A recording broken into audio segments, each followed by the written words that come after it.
American criticism. Despite the increased focus on multicultural education in American high schools, only over the past few decades have American history books begun to include information about Black Americans, but not much about their real histories and sufferings. Racism refers to the incorporation of racist policies and practices in the institutions by which a society operates, for example, education, federal, state, and local governments. Internalized racism results from the psychological programming by which a racist society indoctrinates people of color to believe in white superiority. Centrism is the belief that European culture is vastly superior to all others, so these people did not want to recognize the black literature as real literature. Vision and consciousness. Black American, this means having one cultural self at home and another cultural self in white-dominated public space. And double consciousness sometimes involves speaking to language or write primarily for a black audience, a white audience, or both.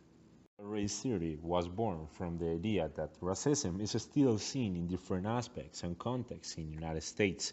Delgado and Stefancic, who are important speakers from this theory, explain this as a new approach to the civil rights movement, where African American people fought for their securing and legal rights. For them, nowadays in the United States, African American and Latinos people have less opportunity of jobs, housing, or education, and that happens because the discrimination laws or institutionalized racism. In that way, critical race theory is a critic to the constitutional law. Thus, people use this to start new movements as Black Lives Matter. Delgado and Stefancic based this theory in 6 steps. We have everyday racism that occurs in unfair acts against African American people, like avoiding touch, talk in a bad way, rolling eyes to a black person, etc. Convergence when white people use black people for their own interest is mostly seen in work contexts where people think black people was born just for hard or difficult work instead of work in offices. Thus, Italian, Jewish, Chinese, and black people, among others, were not considered as white people or part of American society. This made that some races felt superior than others. Racialization. The dominant society racialized defines the racial characteristics of different minority of groups at different times in different ways in order to respond to needs. The racialization types depended in the historical moments and the needs of white society.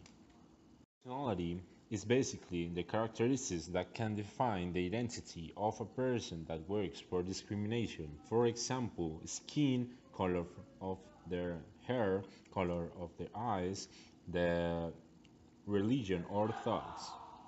Color. Many critical race theories believe that minority writers and thinkers are generally in a better position than white writers and thinkers to write and speak about race and racism because they experience racism directly. So, for example, is when we know the historical moments by the black side or the white side of the people. Side of African American literature, there is something called the African American literary tradition, which is characterized by different aspects. Those aspects are generally themes related with the history, social, and economic experiences that black people have lived since the time of slavery until now.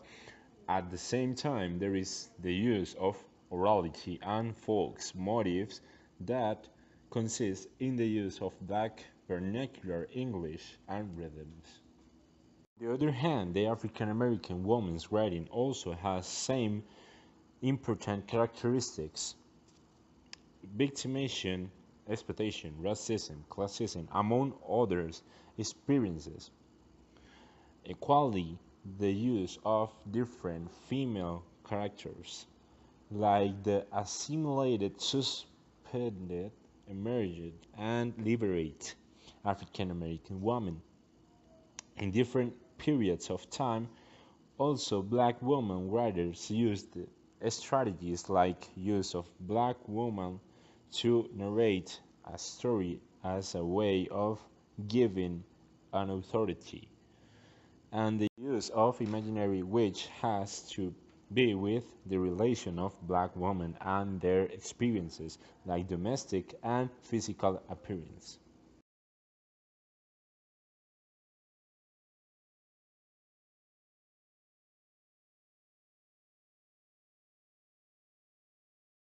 Finally, there is the Africanist presence, a name given by Toni Morrison to the presence of black characters, speech, stories, etc., in the white literary work.